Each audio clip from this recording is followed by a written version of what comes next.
Halo anak-anak, apa kabar semuanya? Semoga sehat selalu ya. Hari ini kembali Mama Kylie mau bawa sebuah cerita yang indah dari pelajaran sekolah sahabat dengan judul Kapanpun, Dimanapun. Ayat hafalan kita, datang untuk berdoa kepadaku, maka aku akan mendengarkan kamu. Yeremia 29 ayat 12. Pesan dalam cerita sekolah sahabat, kita dapat berbicara kepada Yesus kapanpun dan dimanapun. Apakah kamu tahu di manakah tempat yang paling tenang di sekitarmu? Mungkinkah itu di kamar atau di salah satu sudut ruangan rumah yang tersembunyi di mana kamu dapat duduk sambil merenung? Yesus juga punya tempat tenang kesukaannya. Malam itu adalah malam yang sangat gelap. Terdengar suara burung-burung dan jangkrik berbunyi. Hampir semua orang sedang tertidur lelap karena hari itu masih pagi-pagi sekali. Kita mungkin menyebutnya masih tengah malam. Tetapi ada seseorang yang sudah bangun. Lalu dia berjalan pelan-pelan melewati jalan-jalan dari pedesaan.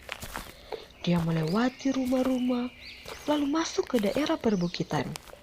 Dia pergi berjalan ke tepi gunung, dan di sana dia berhenti lalu bertelut. Orang itu adalah Yesus. Setiap pagi, Yesus bangun sangat pagi, sebelum orang lain bangun. Dia suka saat ini, karena saat ini sangat-sangat tenang. Ini memberikan Yesus satu kesempatan untuk menggunakan waktu sendirian bersama dengan Allah. Kemudian, siang harinya orang-orang akan mengurumuni Yesus untuk mendengarkan dia bercerita. Mereka akan membawa orang-orang sakit kepadanya agar dapat disembuhkan. Anak-anak akan meminta agar Yesus bercerita. Tetapi, sebelum dia dapat menghabiskan sepanjang hari dengan orang-orang, dia tahu dia perlu waktu sendirian untuk berbicara kepada Bapanya yang di surga. Yesus memberitahukan Bapanya, Allah, betapa dia sangat mengasihinya. Dia menceritakan kepada Allah tentang hal-hal penuh dosa yang mengelilingi Yesus yang membuat hatinya sedih.